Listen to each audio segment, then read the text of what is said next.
কন্যা, দ্বিতীয় কন্যা।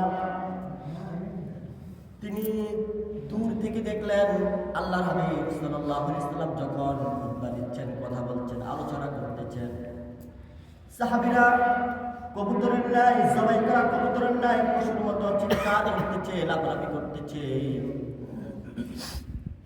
আসমা বিনতে আবু বকর রাদিয়াল্লাহু তাআলা নিকটতম একজন সাহাবী, যার সাথে দেখা দেওয়া যায় তেমন একজন সাহাবীকে জিজ্ঞাসা করলেন, পয়গম্বর আরবি সাল্লাল্লাহু আলাইহি ওয়াসাল্লাম কেন চিৎকার, যখন আলোচনা করলেন তোমাদের মধ্য থেকে দেখলাম চিৎকার চেঁচামেচি শোনা যায়।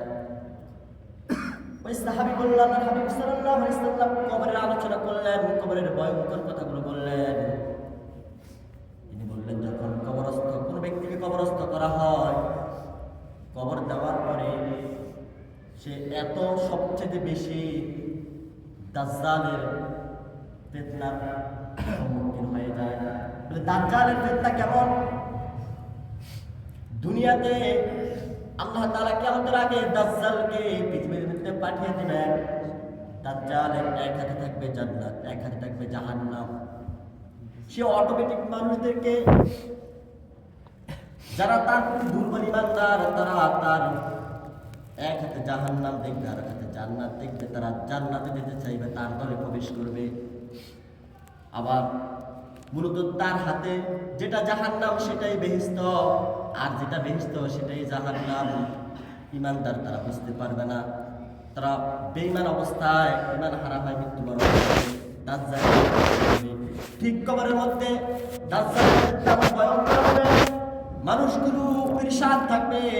আল্লাহর হাবিব সাল্লাল্লাহু আলাইহি ওয়াসাল্লাম বলেন, একটা মানুষ যখন কবরস্থ করা হয়, মৃত ব্যক্তি এত অসহায় থাকে, একটা ভূমিষ্ঠ বাচ্চা যখন মায়ের গর্ভ থেকে দুনিয়ার জমিনে আসে, ওই বাচ্চা যেমন কিছু বলতে পারে না, কিছু চাইতে জানে না, খাইতে জানে না, সে একেবারে অসহায় অবস্থায় থাকে।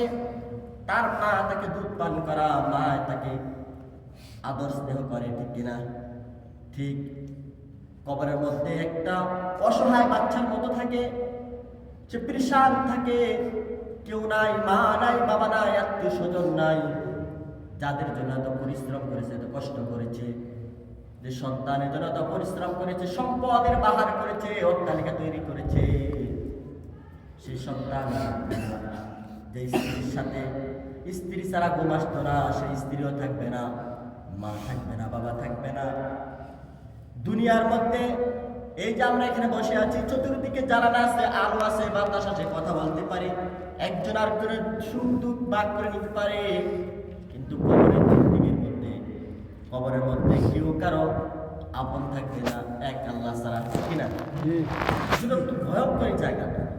পয়গম্বর আরবি সাল্লাল্লাহু আলাইহি ওয়াসাল্লাম বলেন, মানুষ কবরের আযাব যদি দেখতো, মানুষ যদি বুঝতো কেমন আযাব হয়, কি আযাব আল্লাহ তাআলা মক্কার জন্য রেখেছেন, এই আযাবগুলো যদি কোনো মানুষ, দুনিয়ার মানুষ দেখতো, কোনো মানুষকে কবর দিত না, কবরস্থ করত না, লাশগুলোকে খাইতো কুকুর, শিয়াল, এগুলো ভক্ষণ করতো আমার আপনার লাশ।